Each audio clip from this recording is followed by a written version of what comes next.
Time to square up the ends and cut all 500 palings to length. I have my little helper who is keen to tell me what boards I should cut next. I first square up the left side of the paling, then push it up to my stop block and cut it to length. This miter saw is easy to use both left and right-handed, so I'm taking advantage of that and getting both edges of each paling cut in one go.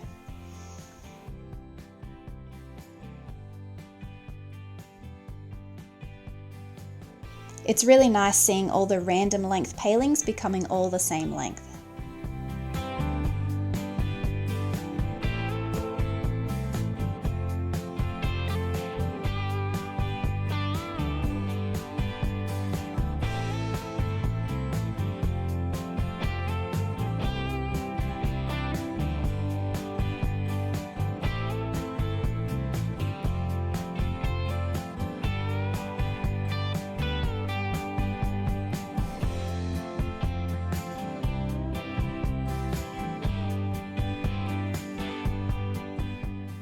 We are still in flood times. This time yesterday, the water level would have been well and truly above my head height. All our local bridges went completely under again, so we were stuck in and my husband was stuck out.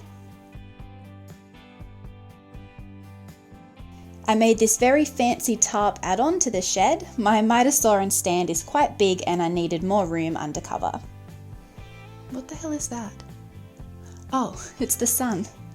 I have this very technical bowl on pole on brick setup going on.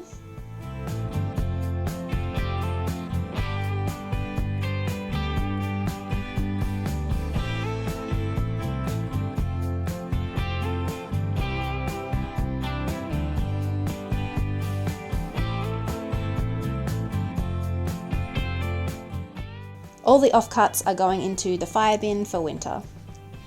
If you missed the last video, I mentioned that these are for a large feature wall. I am pretty certain that one end of the wall butts straight up to a room window. So for that end of the wall, I am cutting the ends of the palings at a 45-degree angle. So when you are looking along the wall from inside that room, you won't be looking at a blunt end, it will just gently taper. More rain.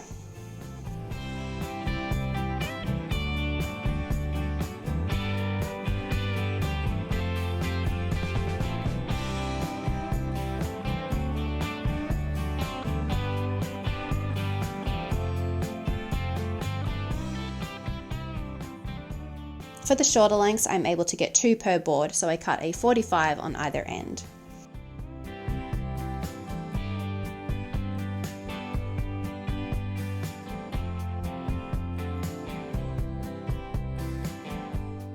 For the half-size palings at the start of the wall, they don't reach my stop block setup, so I grabbed the nearest thing to me, and wouldn't you know it, it's the perfect height.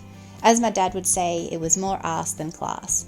I attached a block on top of that so I had something to butt my lengths up to. This miter saw is the newest addition in my tool collection. I have been eyeing it off for a while, but I haven't quite been able to afford it.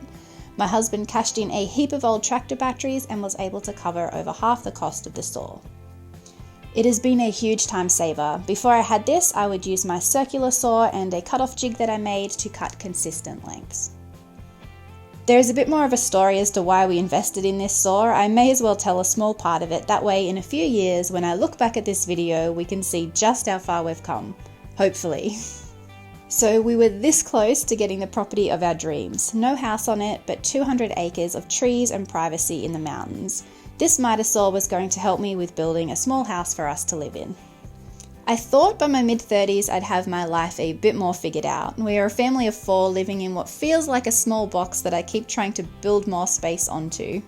We have hardly any shed space, so when my larger tools aren't in use, they are stored beside our bed. But things could be much worse. We are alive and healthy with a roof over our heads. We have clean running water and power, most of the time. We get a lot of blackouts. In part 1, I cut and pulled apart all the pallets. In part 2, I trimmed up either side of the palings. In part 3, I ran them all through the thicknesser. I have now cut all 500 palings to length, and in the next video I'll be drilling and chamfering 2,000 holes in all these boards.